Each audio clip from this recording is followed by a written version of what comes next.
Buenas tardes, un día más. Seguimos, como viene siendo habitual, en la Asociación Hispánica de Estudios de China, haciendo entrevistas a personas relevantes de pues el mundo de la sinología en español. Y bueno, pues en este mes tenemos el grandísimo honor de presentar a la sinóloga, bueno, después veremos, mexicana, Liliana Absoska. Buenas tardes, profesora. Hola, buenas tardes. Es un gusto estar con ustedes.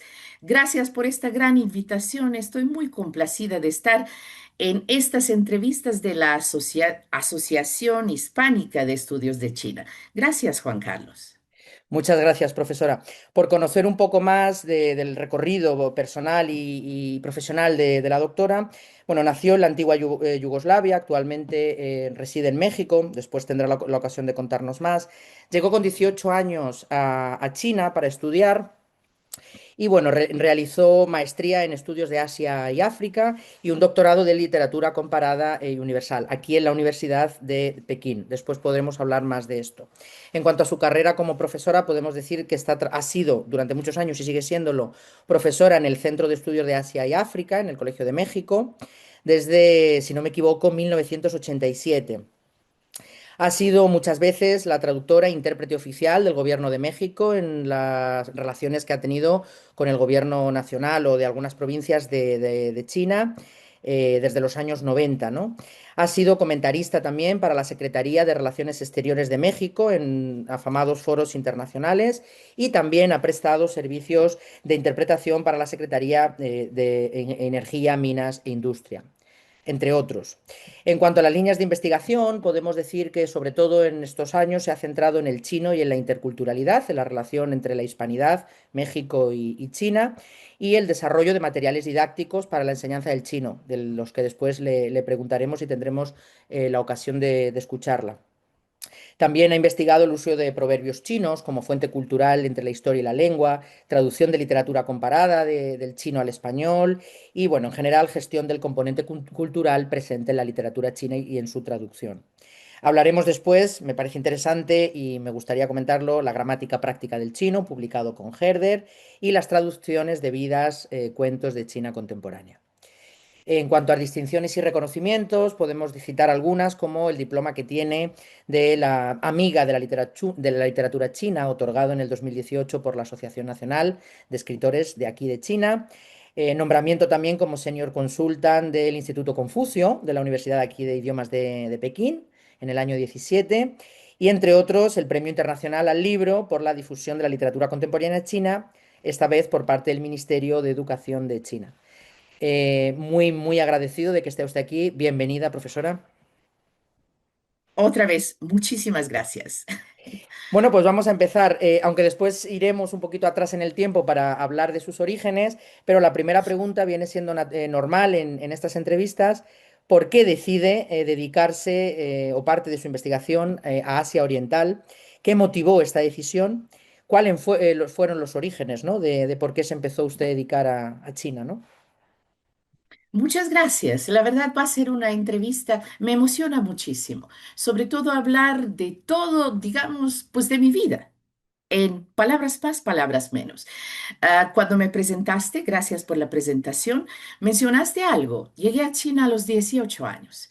Así que cualquier cuento que pueda hacer ahorita de que a los 18 años tenía gran interés en China, pues la verdad es una mentira, puesto que a los 18 años no sabía nada de China. Fui una buena estudiante en la ex Yugoslavia, la República Socialista Federativa de Yugoslavia. Quiero exaltar eso porque luego lo quiero conectar con China.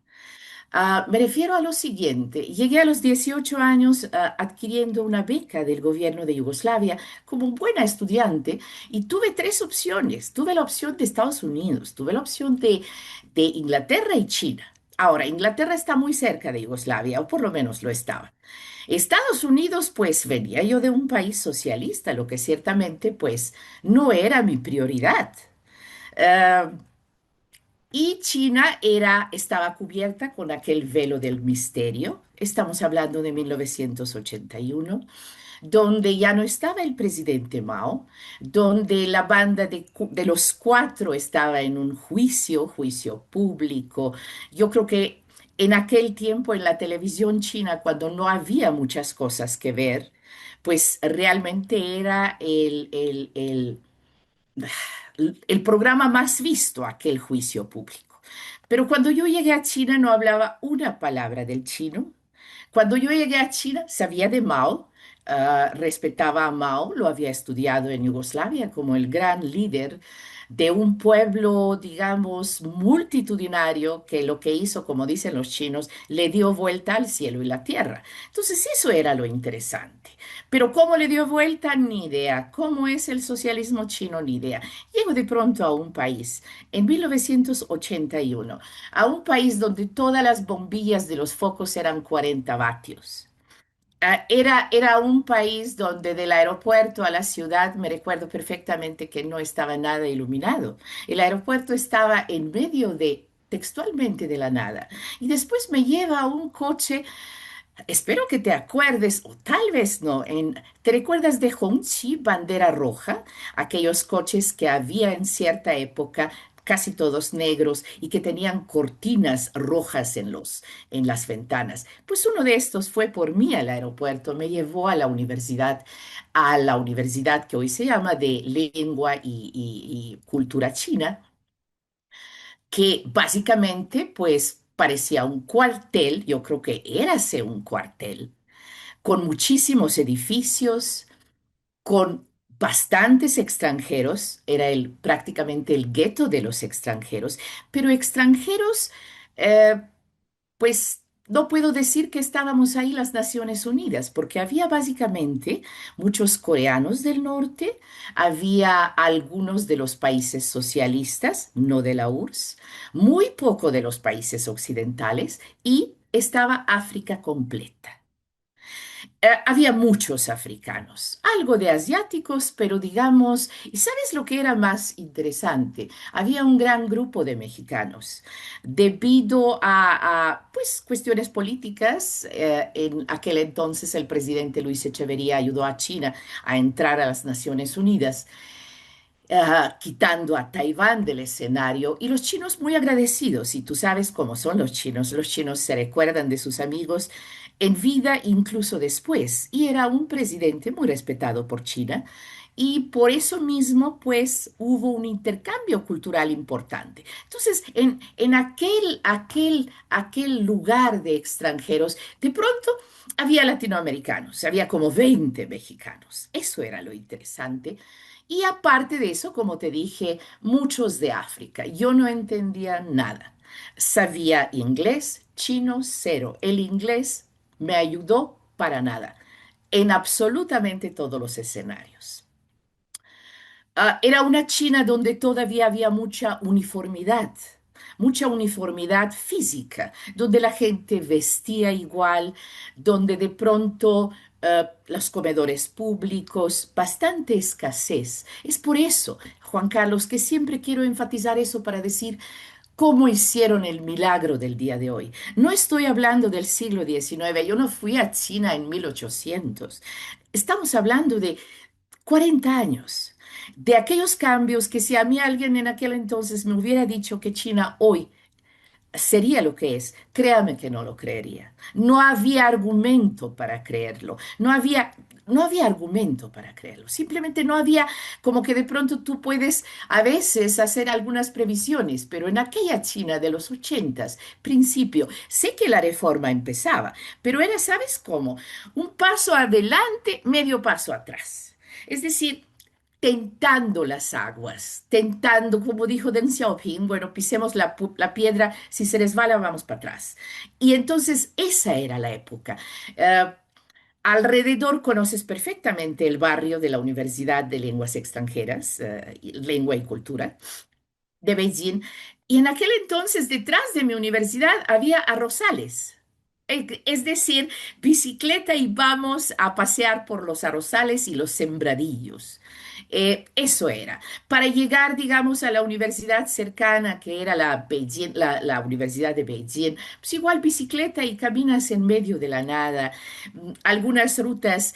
Tengo algunas fotos, Juan Carlos, de esas calles en esa época donde predominan las bicicletas y transporte público. Coches, pues tienes que estar en una esquina un largo rato y ponerte a contar que pasen.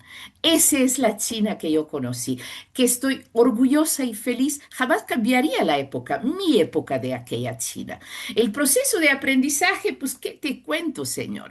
Hoy aprendes 10 palabras y te vas a la única tienda en Udaco, que era una sola, como un almacén, donde había 10 pares de pantalones todos iguales en la misma talla, donde estaban y, como me puedes ver, bueno, nos vamos a conocer pronto, pues siempre soy un poco slava. Ese cuerpo pues no es cuerpo chino. Para mí no había ropa en China. Es decir, no había forma de comprar. 2 años pasé con los mismos trapos que traje de mi casa, porque no había forma de comprar, excepto aquellos abrigos de invierno.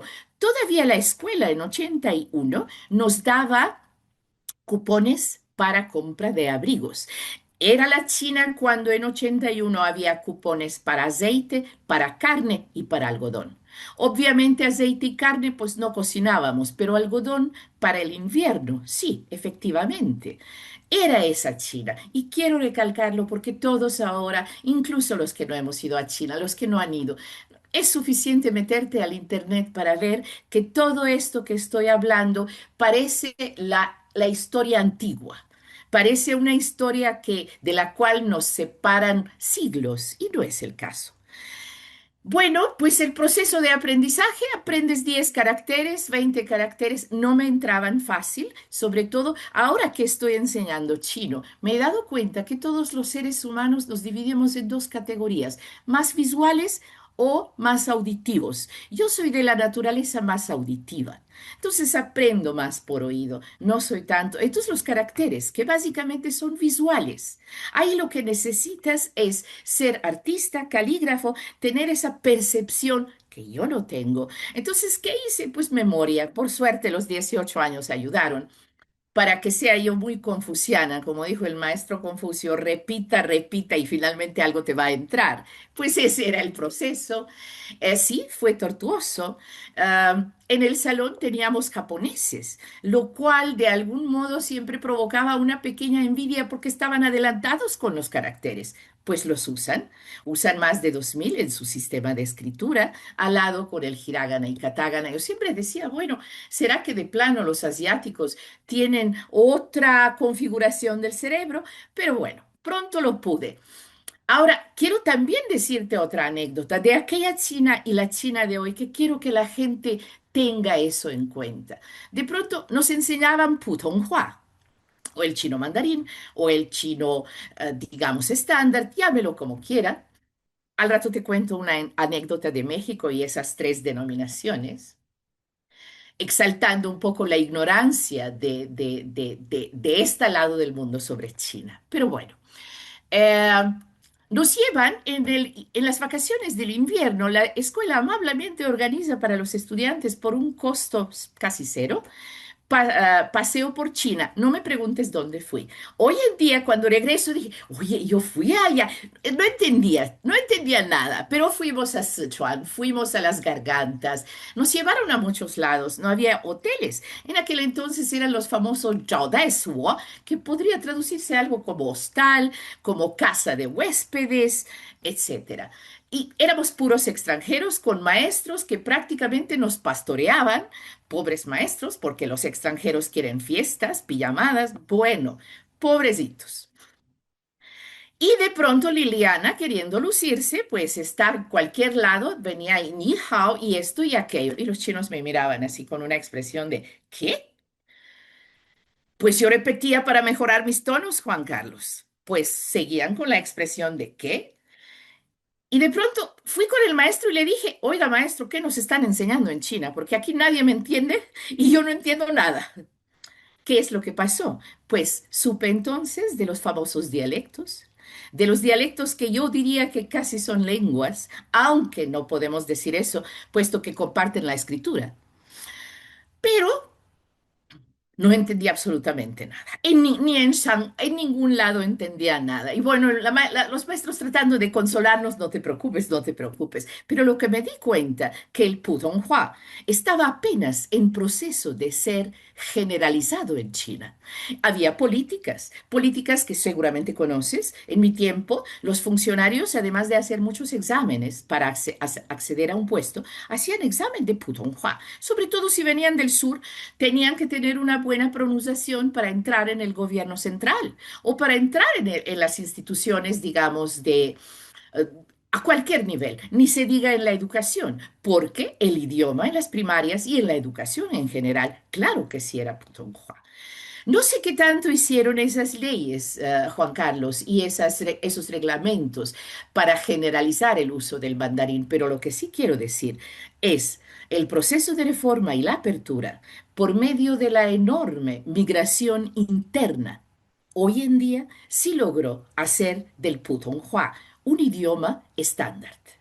Sí, lo que no logró tal vez la regulación, la política, lo logró la economía, lo lograron estos masivos procesos de construcciones de las grandes ciudades con mano de obra que venía de toda China, las zonas económicas, etcétera. Y ese tiempo digamos, empezaba, se divisaba. No entendía todavía nada. Aquí hay muchas anécdotas que lo digo. Hoy no me, hace 30 años, 20 años, a Juan Carlos, esta entrevista hubiera sido diferente, porque yo entonces era más joven y entonces había muchas cosas que no diría en voz alta. Ahora, a estas alturas del partido, puedo decir casi todo y puedo burlarme de mí misma. Yo salí de China después de una licenciatura y de un promedio. Ah, por cierto, mi tesis era sobre la comparación de los personajes femeninos, sobre todo dos personajes, del sueño del pabellón rojo y de Cien años de soledad. Entonces, bueno, la fortaleza de la matrona de la casa ya y la Úrsula Buendía, pues hice. Conste, Juan Carlos, no había internet, no había, digamos, no había nada. Entonces todo era una tesis a mano, donde te equivocas en 5 caracteres, vamos de nuevo a transcribir la página. Eran esos tiempos. Pero cómo extraño estos tiempos. Bueno, ese era mi China, ese era, pero salí de China sin saber que existían los caracteres complicados. Es decir, los complejos, los que se usan en Taiwán, los que se usan, digamos, en muchos países de Singapur, Asia, la comunidad china de ultramar, etcétera. Pues no tenía ni idea porque pues eran todavía tiempos, era una China donde predominaba la ideología. Y para mí eso yo venía de un país con la misma ideología. Y eso te quiero decir que sí era una gran ventaja, porque era una gran ventaja porque no me costó trabajo esa China, porque no me costó trabajo entenderla. Muchas cosas respirábamos igual. Y yo veía que para mis compañeros latinoamericanos, compañeros de otros países, digamos, europeos, había rumanos, etcétera, costaba trabajo. Y yo no entendía por qué les costaba trabajo entender todo eso que para mí era ciertamente natural. En aquel entonces Yugoslavia estaba mucho más adelante que China. Pero bueno, pues todos éramos, digamos, compañeros, camaradas, y eso fortalecía los lazos. Y yo estaba enamorada de China, de mis maestros, de aquella China. Y bueno, salí de México, perdón, llegué a México y bueno, México sí me resultaba diferente, otro sistema político, otras realidades, otra mentalidad, etcétera.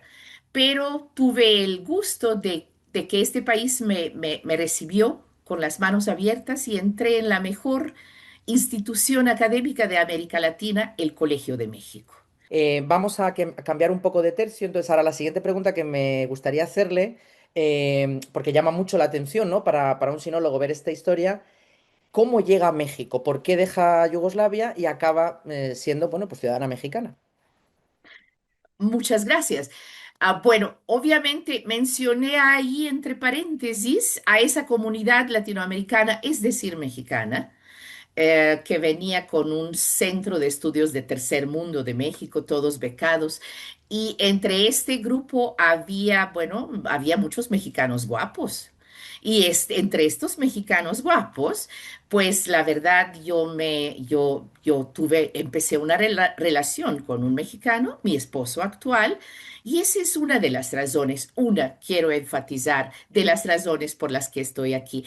De hecho, la idea con mi en aquel entonces novio mexicano era intentar en Yugoslavia. Sin embargo, Juan Carlos, nosotros regresamos a Yugoslavia los dos y Yugoslavia en 1985 ah, pasaba algo lo mismo que en China. Al ser yo becada, el gobierno tenía la obligación de designarme un trabajo. Y en el Ministerio de Educación me dijeron, oiga, muchacha, que no te das cuenta que el país se está desmoronando y tú aquí buscando trabajo. Este era la Yugoslavia que me tocó a mi regreso, que era un golpe fuerte, Juan Carlos. Era un golpe fuerte, difícil de entender, puesto que no vivía ahí. Entonces, después de luchar unos meses buscando trabajo y trabajar con delegaciones que venían allá y haciendo algunos trabajos para algunos periódicos locales, pues decidimos con mi marido probar en México. Probar en México y esta fue la razón que llegué a un país que años atrás no sabía dónde estaba. No tenía idea dónde estaba en el mapa. Porque la geografía a veces se estudia superficialmente, pero bueno, llegué a México y llegué justo después del temblor de 85 en un país muy hermoso donde la gente estaba golpeada, pero a su vez con mucha solidaridad, mucha simpatía entre la gente para levantarse otra vez de aquella gran tragedia en 85. Y quiero subrayar, tuve no sé cómo, llegué al Colegio de México rodando así buscando espacios y era el único espacio. Yo llegué y dije, señores, aquí estoy, quiero ayudar a los profesores investigadores y bueno, me abrieron las puertas Flora Button, Robert Cornejo, Russell Mate, que era profesor de lengua y lingüística, alguien, alguien estadounidense que realmente llegué a apreciar muchísimo, que, que me enseñó mucho, me enseñó aquello que no traje de China. Paréntesis, llegué yo muy inflada. Hombre, hablaba chino, digo, en un país donde nadie hablaba, pero llegaba tan inflada.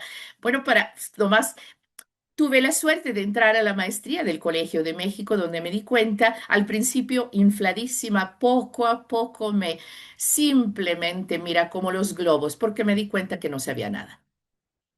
O porque, bueno, aquí se estudia historia, filosofía, y yo llegué con un chino fluido. Y ya. Entonces el profesor Russell Mead me da un párrafo para traducir y era Fanti. Y yo le digo, ay, profesor, se está burlando de mí. Pues sí, esto es japonés. Entonces, entonces me llevó de la manita a la biblioteca del Colegio de México y empezó mi proceso de adiestramiento, de formación, yo diría de verdadera formación. Formación forzada, a pasos forzados, pues puesto como te dije, mi español todavía era bastante deficiente, sobre todo escrito. Y bueno, pues así soy trabajadora, entonces como que pude solventar algunos grandes hoyos en mi formación, muy grandes en todos los aspectos, incluso la lengua china.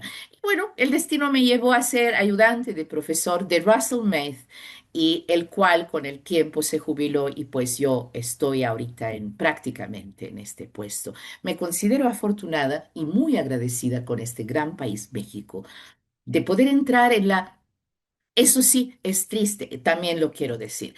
Era la única institución de formación en estudios de Asia y África con la especialidad en China. Y sabes qué, Juan Carlos, hoy 40 años después, cuando China es lo que es, sigue siendo la única. Y eso es una gran tristeza. Sí, hay programas, hay cursos, diplomados, pero formación digamos, sistematizada en toda Latinoamérica. El Colegio de México sigue siendo la única institución que se dedica a formar maestría, doctorado, diplomáticos, académicos, etcétera. Pues tengo la suerte de estar ahí.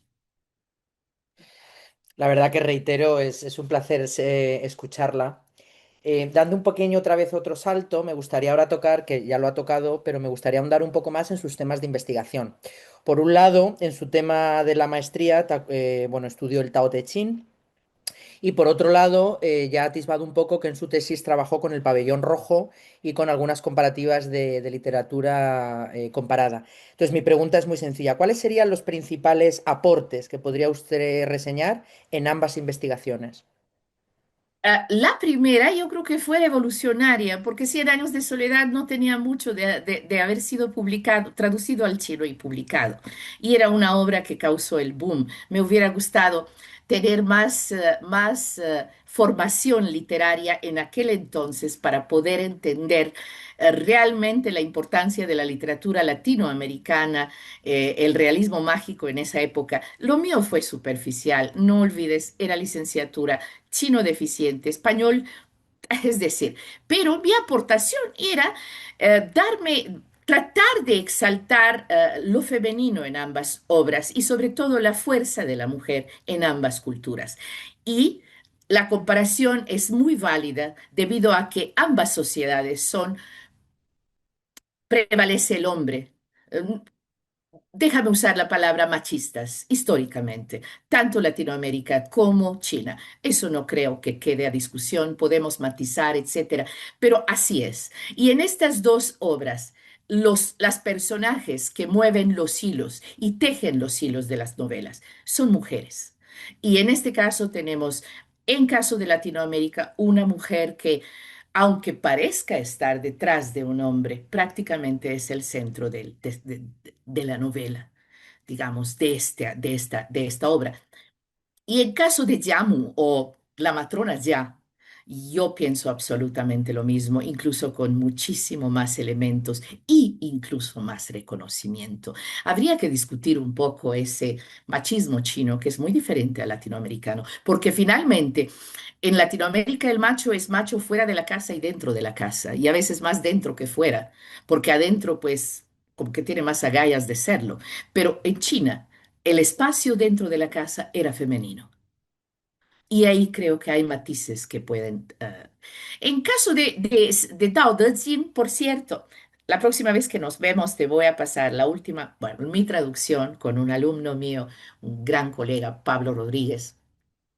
Hicimos, Colegio de México publicó el Tao Te Ching, no es una versión estrictamente académica, yo diría es semidifusión semiacadémica, tiene sus notas, tiene prólogo, pero ha recibido muy buenas críticas porque es muy fácil de leer y sobre todo tratamos de darle el sentido poético, sin meternos, digamos, en la exégesis de la sinología, de qué se dijo sobre un...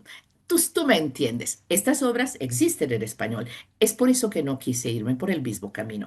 Te la prometo para que la critiques y la platiquemos juntos. Ahora, cuando yo hice la tesis de la maestría, señor, sabía de Dao De Jing lo que más o menos sé ahorita de qué te digo, muy poco. Es decir, lo que podía leer, pero sobre todo ni siquiera era de primera mano. ¿Por qué, señor? Pues si te digo que no sabía, si no sabía fantiz o caracteres complejos, ¿cómo iba a saber yo chino clásico? Entonces yo lo que leía es traducciones del Tao Te Ching al chino moderno, pero traducciones detrás de un filtro ideológico de la época, lo cual tiene muchísimo valor. Tal vez no un estrictamente valor sobre la obra, sin embargo, tiene gran valor en cuanto a cómo se veía la obra en una época histórica. Sabemos que la revolución cultural, digamos, Confucio le fue mal y a la tradición china le fue mal, pero esta tesis dice cómo es que le fue mal, o si le fue mal, o por qué el filtro ideológico que preponderó, eh, como lo fue incluso hasta los noventas, yo diría hasta más tarde, pues finalmente todo tenía que servirle al pueblo. Entonces aquello que no le servía al pueblo tenía que ser criticado. Entonces, criticado desde la perspectiva de una ideología preponderante en un Estado socialista. Entonces, grandísimos filósofos de primera talla china, de pronto escribían sobre el Tao Te Ching a través de este filtro. Entonces, lo que mi tesis recopiló es este filtro ideológico de 3, 4 décadas sobre una obra de gran trascendencia en la historia china, en la filosofía china, yo diría incluso en la actualidad, porque no es como con nosotros. Para nosotros la filosofía occidental está reservada para los sabios, para los que están allá en el Olimpo. En China la filosofía es parte de la dieta diaria. Está en todo, está en la comida, está en la vida, está en la economía, está en todo. Entonces es una filosofía mucho más terrenal y, ¿por qué no? Sujeta a los filtros ideológicos de cada época. Luego estos mismos autores, Juan Carlos, 10 años después, 90, 2000, volvieron a escribir sobre Lao Tzu, sobre Tao Te Ching, pero ya con otro filtro. Sigue siendo ideológico, pero mucho más relajado, mucho más suavizado. Y ese tipo de trabajos, Juan Carlos, también son un testimonio de la reforma y la apertura.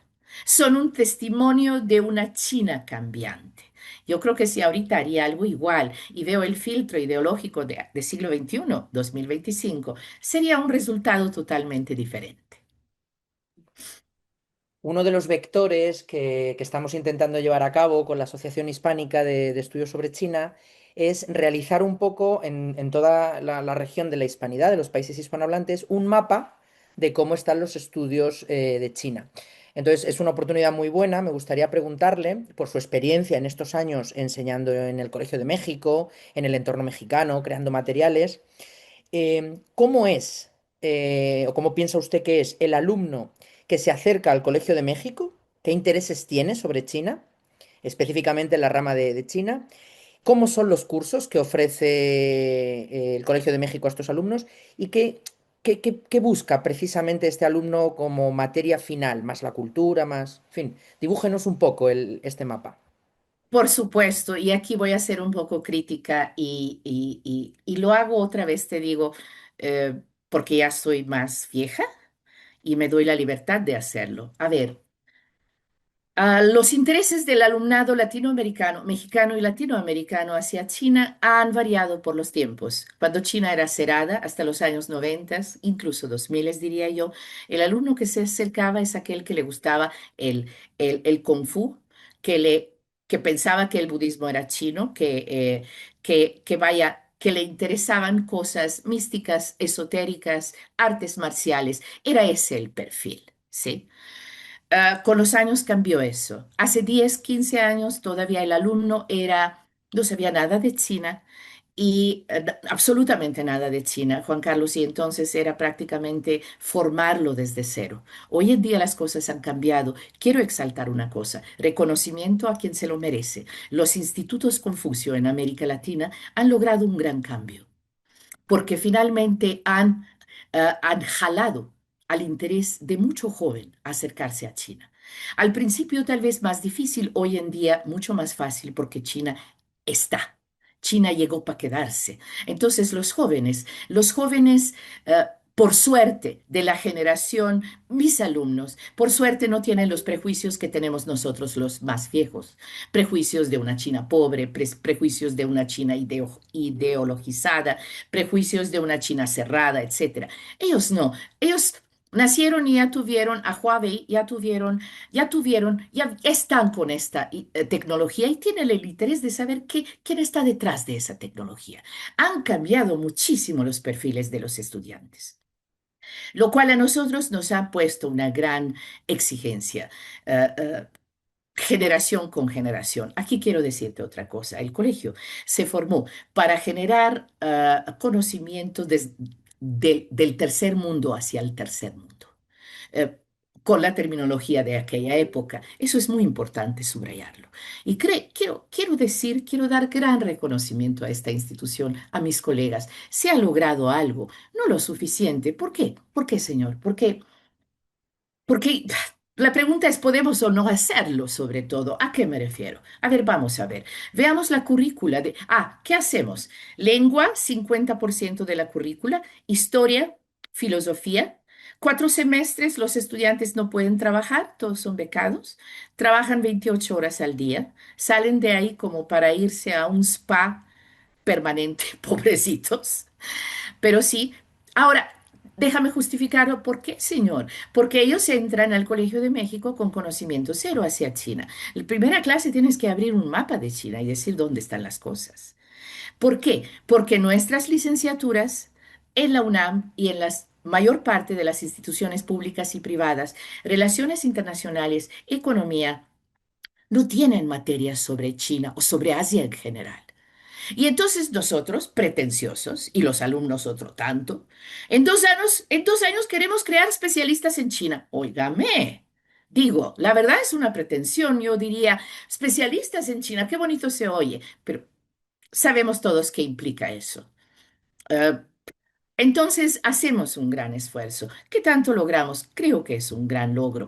Pero aquí también donde está un poco, aquí quiero mencionar a Víctor, que espero que esté con nosotros.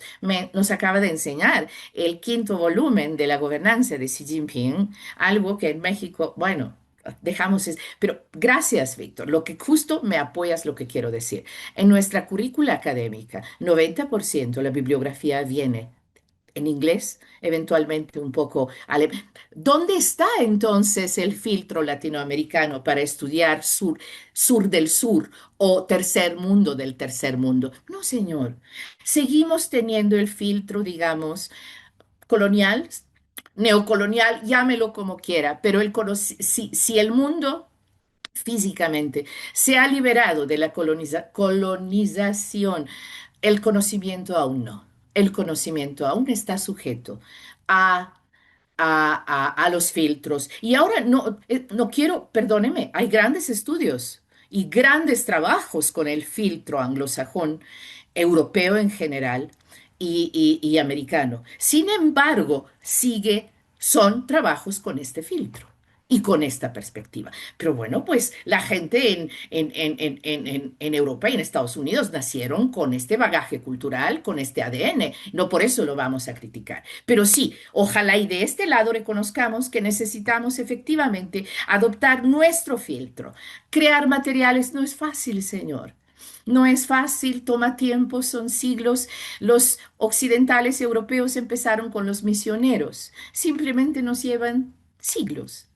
Pero bueno, no por eso no vamos a persistir en el esfuerzo de generar conocimiento sobre China, que nos interesa, pero también sobre Asia y África en general, desde América Latina. Y no me vas a negar que la perspectiva española y la perspectiva latinoamericana tiene sus grandes diferencias históricas, lo que quieras, a pesar de una historia compartida, las diferencias son abismales, sobre todo en estos últimos 200 años, acarreadas también con la pobreza, con aquel impulso que le falta a Latinoamérica a alcanzar aquello que necesita siglos para alcanzarse. Esa es mi perspectiva. Y ahí sí quiero presumir. A partir de esa perspectiva decidí empezar en la traducción de la literatura contemporánea china. ¿Por qué? Porque siento que es una ventana para conocer la China actual. Si no quieren leer los latinoamericanos, los grandes ensayos en inglés sobre política, economía, filosofía e historia, pues yo creo que la literatura es la forma amable de conocer y sobre todo la literatura contemporánea con fuerte toque realista. Eso es lo que hago en los últimos tiempos con el mayor ímpetu y con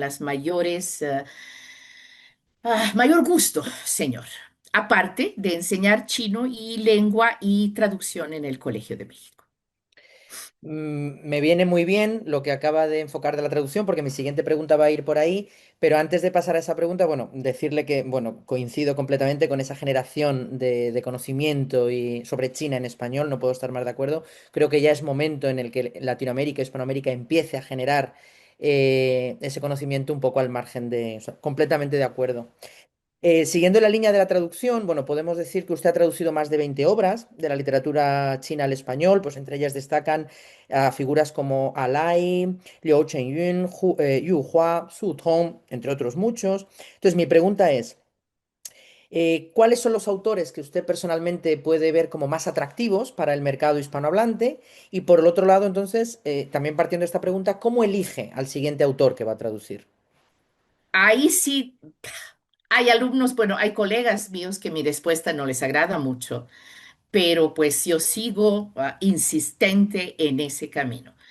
La literatura china, sobre todo la contemporánea, ha tenido también sus etapas, sus vertientes, también su sesgo ideológico en algunos momentos, más o menos, etcétera. Hay ciencia ficción que ha sido un gran éxito, etcétera. Pero yo insisto, el realismo. ¿Por qué? Es poca la información que hay en Hispanoamérica, en Latinoamérica sobre China. Es poca, por muchas razones que podemos discutir en nuestro próximo encuentro. Entonces, yo quiero generar información desde el espectro literario. Pero las novelas que he traducido, Juan Carlos, son más realistas que muchos artículos académicos. Eso es lo que elijo. Ahora, que le guste al público o no, pues más bien estoy generando, además de traducir, estoy haciendo foros para que le guste al público, que le guste, eh, porque a través de eso se genera ese conocimiento, conocimiento de políticas públicas, de la planificación familiar, del proceso de migración que acabamos de mencionar. Ese proceso que sacó a 700 millones de chinos de sus hogares, los llevó a las ciudades, dejando abuelos a cuidado de los hijos. Eso, eso genera consecuencias, consecuencias psicológicas y de toda otra índole. Pues conocer eso, creo que la literatura puede contribuir. Y creo que es más interesante leer una novelita que leer un ensayo académico para una gran parte del público no especializado en América Latina. ¿Cómo los escojo? Pues generalmente busco a mis chinos amigos que me recomienden esas vertientes de novelas, ya sea largas, pero de preferencias cortas.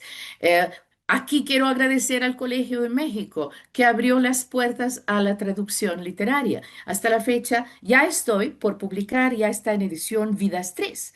Vidas uno, Vidas 2 son novelas, antología de novelas cortas contemporáneas chinas de muchos editores, perdón, muchos escritores y muchos temas.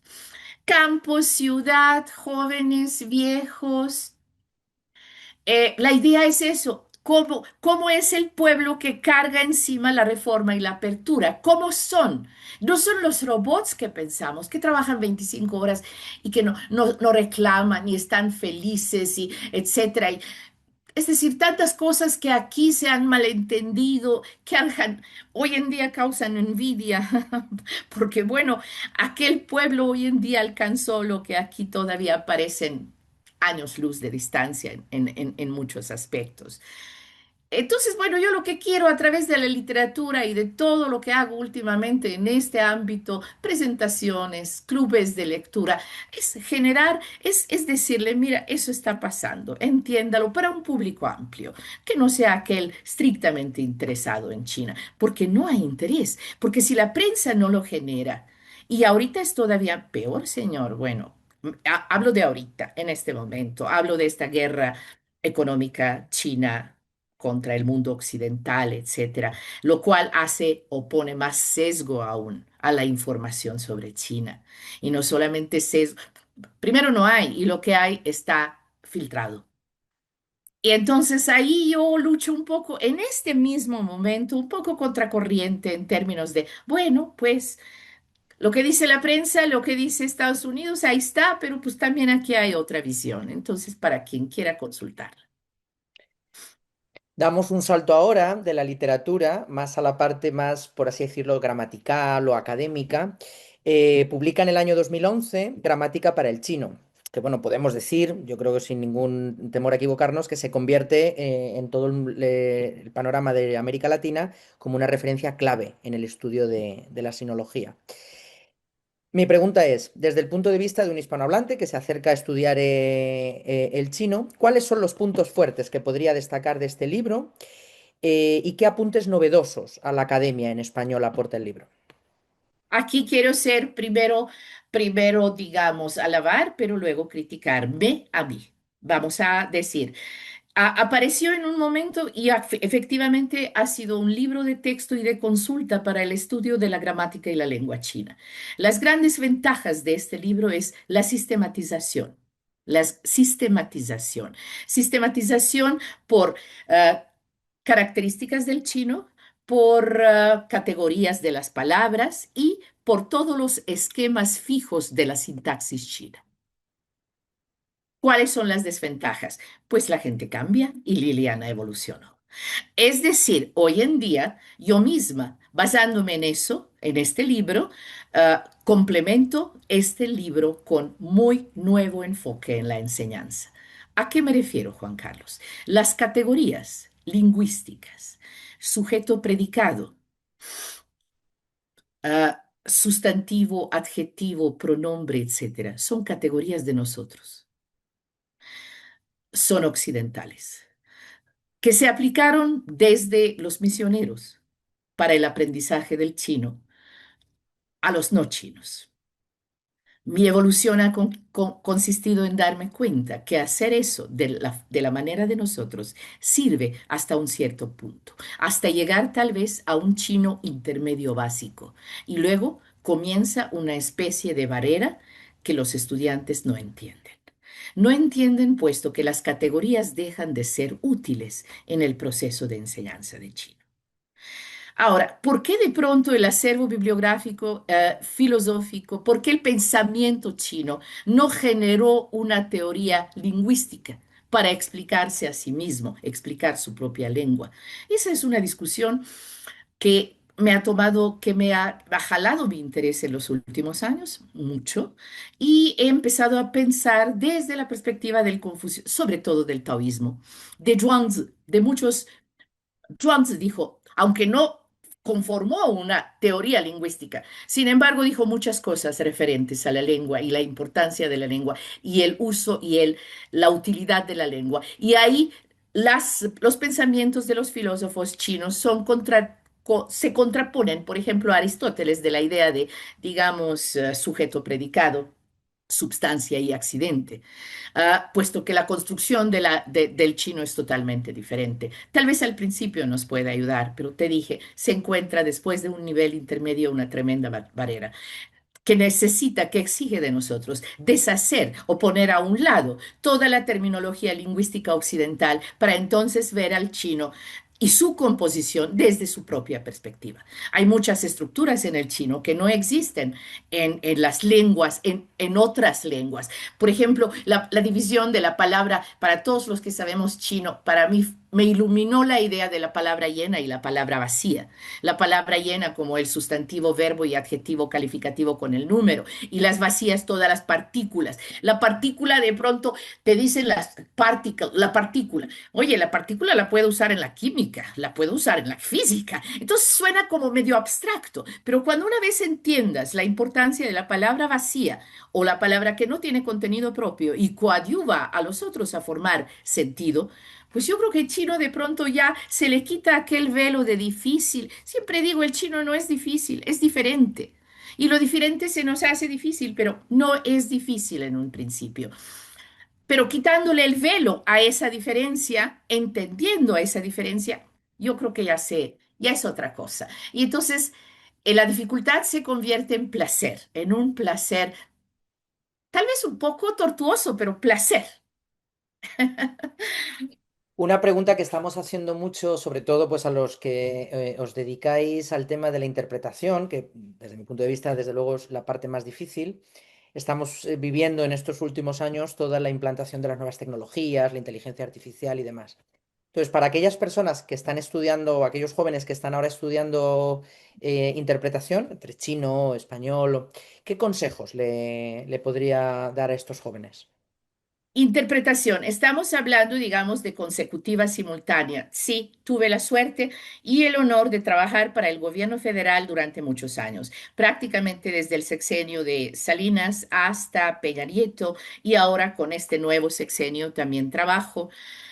Eh, quiero dejarlo porque creo que este trabajo es para jóvenes. Primero es para jóvenes, eso quiero recalcar. Pero ahora sí, un consejo corto y muy puntual. La interpretación.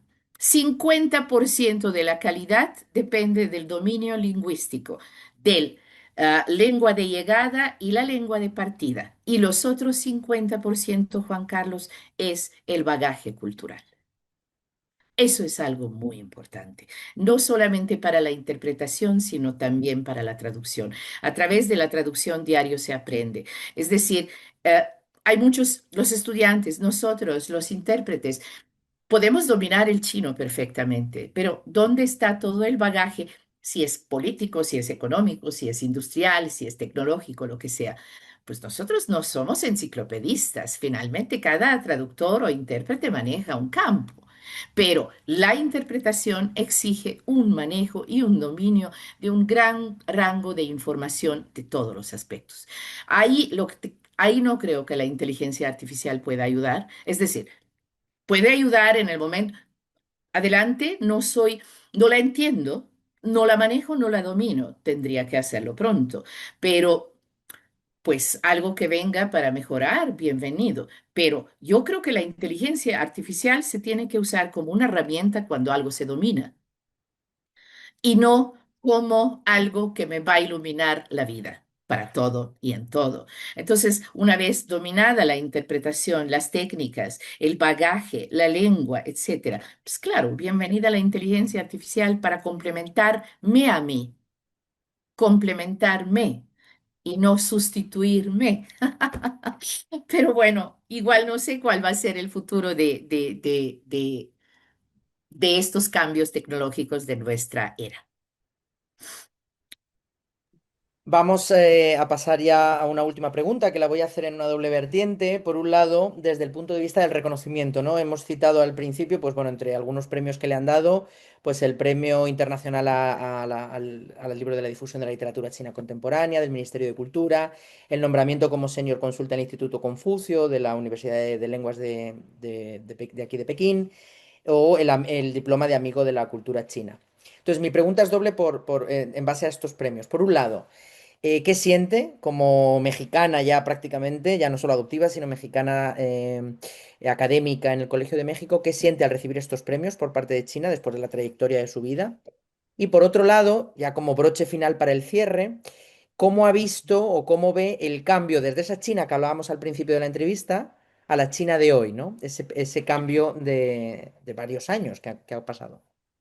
Sí, varios años, pero no tantos. Vamos con los premios. Gracias por mencionarlo. Mire, Juan Carlos, yo creo que para mí cualquiera un reconocimiento es algo importante. Un premio, una distinción, una carta, una medalla es algo importante. Haberla recibido por parte de instituciones chinas, pues es un reconocimiento a mi trabajo. Pero ahí quiero decirte que también una cosa que me alegró en la pandemia, de pronto es recibir una medalla de la Universidad Veracruzana. Eh, una institución mexicana que también hace un gran esfuerzo por difundir a China. Tienen un centro de educación, perdón, centro de China, donde hacen publicaciones muy interesantes, pero yo no había tenido lazos con ellos, lazos directos. Y de pronto fui nominada y me nombraron para el 2020 el premio a la difusión de la cultura china en español desde Latinoamérica.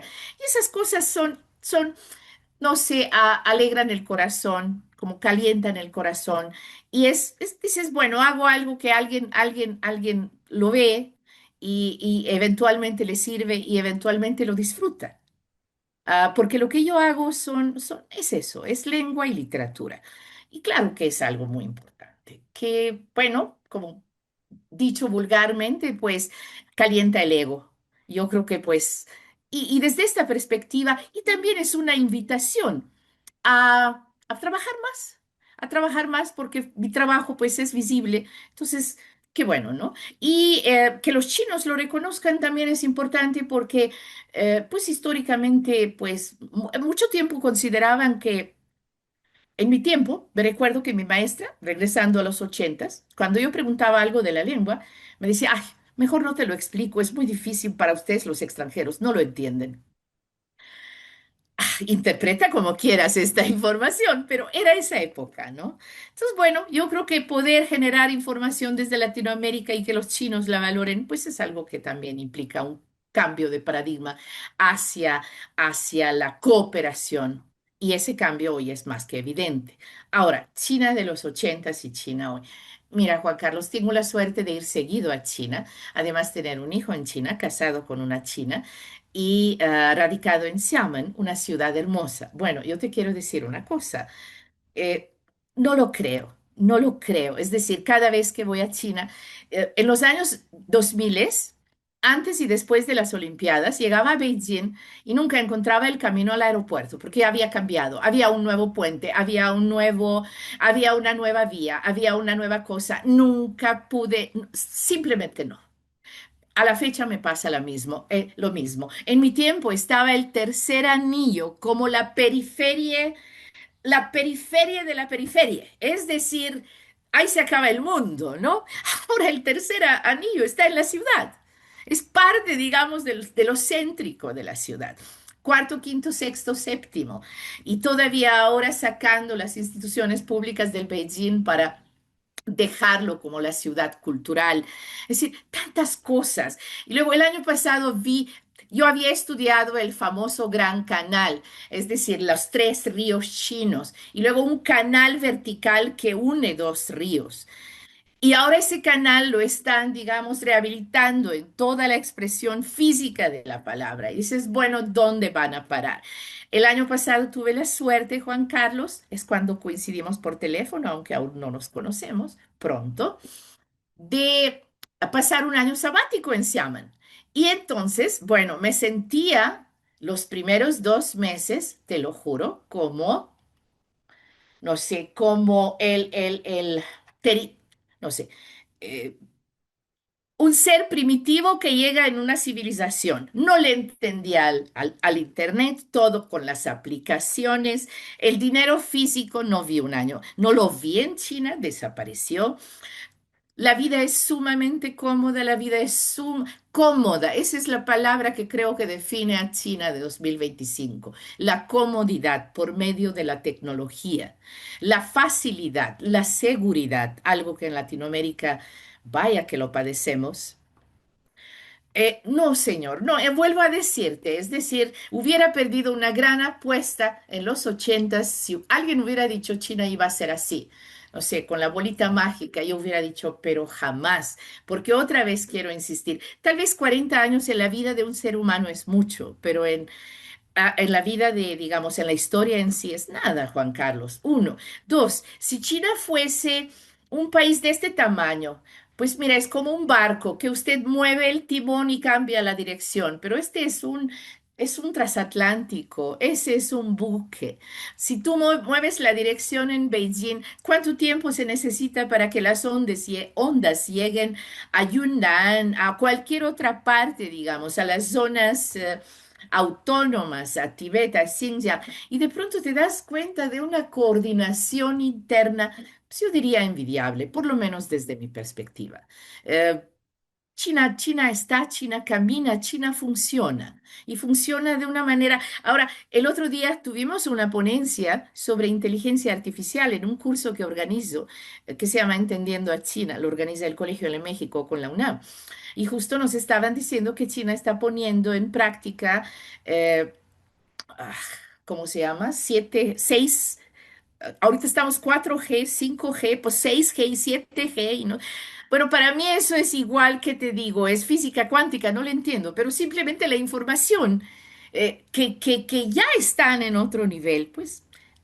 Y yo creo que una cosa, para concluir, Juan Carlos, si China hace 10 años, 5 años competía con el mundo, con Estados Unidos y con Europa, creo que China hoy en día solo compite con ella misma. La verdad, muchísimas gracias por su palabra, por sus palabras. He de decir que me da pena de despedir. Como viene siendo habitual en la Asociación Hispánica de Estudios de China, voy a dar el paso al presidente de la asociación para que la despida él. Buenas tardes, Víctor.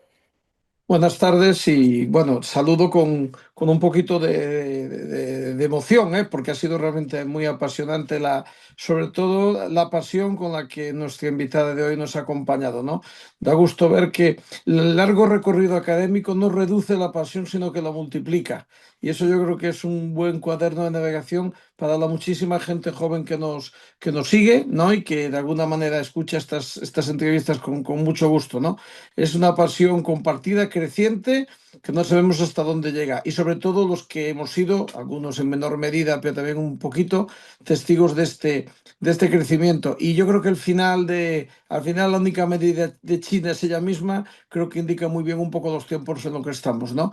Y sobre todo como lo académico y lo académico hispano también tiene una tendencia al bien, al diálogo, a la construcción y que en el fondo, buscamos de verdad que este intercambio sea por el bien de todos, ¿no? No partir tanto de la idea de la confrontación o de poner de valor en lo mío porque me enfrento a lo del otro, sino reconocer todo lo que el otro aporta. Así que, Liliana, ha sido un placer escucharte y te agradecemos muchísimo este ratito intenso, desde luego, que has tenido con nosotros y con toda la gente que va a escuchar esta entrevista.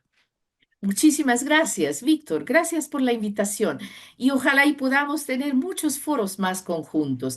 Sé que están a punto de la organización de esta Semana China, que cuando vi la información, yo veo aquí que a Juan Carlos China le ha hecho bien porque se ha chinizado un poco en términos de que la información, la forma de plantear la información de esta semana, Juan Carlos, yo la encuentro muy china. En el buen sentido de palabra, no de la palabra, es decir, llena de brillo, llena de información. Felicidades. Aquí estamos para hacer cualquier cosa con ustedes. Bueno, y reivindicando mucho el lado hispano, ¿eh? La mirada, que lo que significa ese punto que a veces es un poquito diferente al tradicional punto de vista anglosajón, que quizá construye desde unas posturas y desde unos valores de encuentro y de diálogo que en esta asociación buscamos insistentemente compartir y contagiar también. De verdad que muchas gracias y gracias, como siempre, Juan Carlos, por la preparación y también por esta estupenda entrevista. Gracias, gracias a ustedes. Juan Carlos, perdone tanto tiempo posponiendo, pero la verdad, a veces, si no me alcanza la cabeza. Lo bueno Aquí se hace estamos. esperar. Este es un ejemplo, ¿eh? Claro que sí, pues finalmente ya lo cumplimos. Muy Cualquier bien. cosa, estamos en contacto. Gracias, buen día, buenas noches.